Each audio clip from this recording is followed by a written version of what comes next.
part of the Maryland Poor People's Campaign. I'm a volunteer coordinator. Oh, all right. So why are you here today? I'm here because we need a poor people's campaign. A lot of people are struggling, and it's almost like struggling becomes the norm. It's like all my friends drive Uber on the side just because that's what you do. You know, like you have this one job, then you also do Uber, then you also make money this way because none of your jobs pay enough for you to just have one job. And that is becoming normal. And our politicians, our media aren't saying, wait, this is a problem. This is a problem that people have to have 2 and 3 jobs and are still barely making it. Is wrong. That's one of the reasons why I think we need a poor people's campaign now. And why we especially need to change this narrative that normalizes suffering or struggling or poverty. This is not good. This should not be normal, and we should not be okay with it. They're taking advantage. Right. You know, it shouldn't be normal that you're constantly switching apartments month to month to month to lower rent, or because you might have, you know, been late on some payments, etc. That shouldn't be normal. It shouldn't be normal that it's so hard to find housing. That, oh, everyone lives with 7 roommates, you know? And what about today's topic? Today's topic is militarism, the war economy, and proliferation of gun violence. So a lot of things that are very deeply related to economic oppression in this country. 53 cents on the dollar of our taxes go towards military spending. How much does that leave for schools? Healthcare. Also important social services.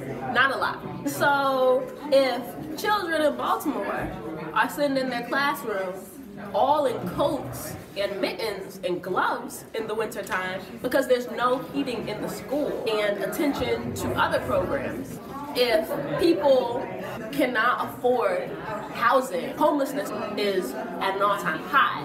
If these things are problems and there is a lack of government funding that really constitutes violence, that's a military spending issue. Yeah, we see. Why is there so much money to work on developing nuclear weaponry, but no money for schools? Why is there so much money for this, but not enough money to pay teachers? That they're striking at all these states. That's a problem. That's a value problem. And so militarism is inextricably linked. And then we could even go on to gun violence.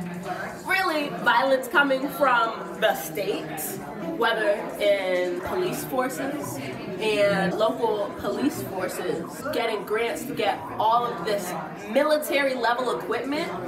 To me, it doesn't make sense that a local police force would have tanks or use chemical weapons against people. Those are weapons of war that are being used on, you know, the U.S.'s own people. How is that right? That's the war on poverty right there, right? You are literally using weapons of war on poor people, on regular people. And it doesn't like this is a combat zone. Right.